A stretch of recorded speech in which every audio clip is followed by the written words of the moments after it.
Sonar Farm şirkəti, dərman şirkətidir. Artıq neçə aydır ki, bu şirkət gündəmdədir, ictimailəşdirilir, fikirlər söylənilir.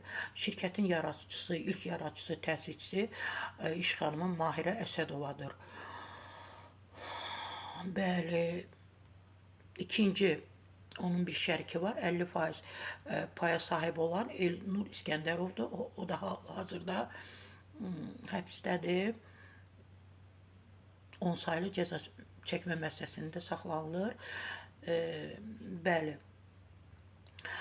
Təbii ki, mən istinad edəcəyəm müsavat.com-a. Müsavat.com Elnur İskəndərov artıq xəbər verir ki, Binəqədi rayon polis idarəsində rəsmi şəkildə şikayətini imzalayıb. Şikayətdə qeyd olunur ki, Elnur İskəndərovun 50% pay sahibi olduğu Sonar Farm MMC, yəni dərman şirkəti hətta qorxu yolu ilə əlindən alınıb. Onun şəriki Mahirə Əsədovanın şikayəti üzrə hüquq mühafizə orqanlarına geniş sübut bazası təqdim edilib. Səs yazıları, görüntülər, yazılı materiallar, şahid ifadələri təqdim olunub. Həmin materiallar əsasında araşdırma aparıldığı bildirilsə də vəkilin iddiasına görə indiyətək cinayət işi başlamayıb. Məhz bu vəziyyət təbii ki, vəkilin sözlərinə görə artıq adlarının açıqlanmasını zəruri edir. Elnur İskəndərovun 21 milyon manatlıq aktivə malik Sonar Farm MMC şirkəti faktiki olaraq 300 min manata, yəni manat qarşılığında başqa şəxsin adına çevrilib. Belə məlum olur ki, həmin şəxs Robert Eyyubovdur. Robert Eyyubovdur. Çox qəribə hadisələr baş verir. Mahirə xanımın yaratdığı şirkət xəbəri olmadan, onun imzası olmadan məcburi surətdə şəriki Elnur İskəndərovdan alınır. O da hal-hazırda 10 saylı cəza çəkmə müəssisəsindədir.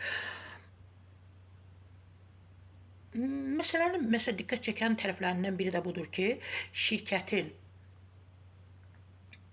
digər 50% pay sahibi Mahirə Əsədova da bu prosesdən xəbərsiz olub. Mahirə Əsədova MMC-də pay sahibi olduğunu təsdiqləyən bütün sənədləri Binəqədi rayon polis idarəsinə təqdim edib artıq. O da təqdim edib. İnvestisiya qoyuluşlarının sübut edən məlumatlar, şirkətin Robertin adına keçirilməsi zamanı aparılan alqı-satqı proseslərindən xəbəri olmaması da müraciətdə göstərilir. Yəni, Mahirə Əsədova bunları da orada göstəribdir.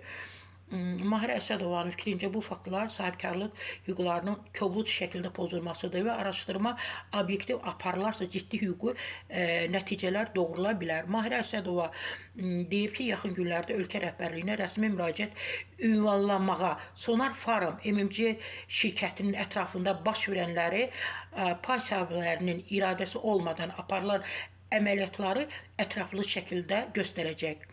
Təbii ki, Mahirə xanımın bu hüququdur, o müraciət edə bilər dövlət başçısına, bizim birinci xanımımız Mehriban xanıma müraciət edə bilər.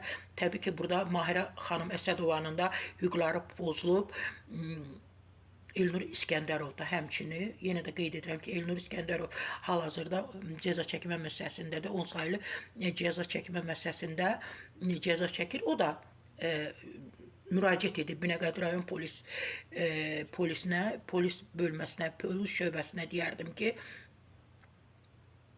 müraciət edib. İnşallah mən də müsavat.com-a istinad etdim və xəbəri sizə çatdırdım. Xəbər təbii ki, mənim tərəfdən, Sara Səfra tərəfdən sizə çatdırıldı. İnşallah hər şey yaxşı olar, mən düşünürəm.